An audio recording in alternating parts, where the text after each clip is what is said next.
আচ্ছা, এর বড় ব্লগ কিন্তু চ্যানেলে আছে, যেটা রিলেটেড ভিডিওস আমি দিয়ে দেবো, সেখান থেকে চেক করে নিও। তো সেদিনকার রাতে ডিনারটা করতে আমরা চলে গেছিলাম শেরে বেঙ্গল ধাবা, নিউ টাউনে।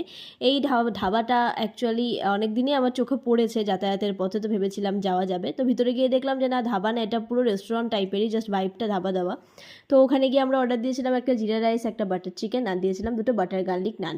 তো সেদিনকার কিন্তু আমি রাইস খাইনি, সেদিনকার আমি নান খেয়েছিলাম। সাধারণত আমি কোথাও গিয়ে নান খাই না, বাট সেদিনকার না নানের খুব ক্রেভিং হচ্ছিল।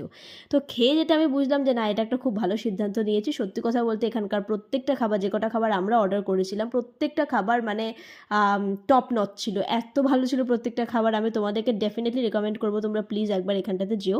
আর এর বড় ব্লগটা দেখলে তোমরা আরও ডিটেলস এটার ব্যাপারে জানতে পারবে, মানে রেস্টুরেন্টটার ব্যাপারে জানতে পারবে। তো ভীষণ ভালো লেগেছিলো খাবার। তো শেষের দিকে আমরা ডেজার্টে নিয়েছিলাম ফিরনিটাও খুব ভালো ছিল। তো একটা বাটার গার্লিক নান বেঁচে গেছিলো, জানার কথা, আমি তো সব খেতে পারবো না। তো শেষে মুখশুদ্ধি নিয়ে খেয়ে আর বাটার গার্লিক নান নিয়ে আমরা বাড়ি ফিরে এসেছিলাম।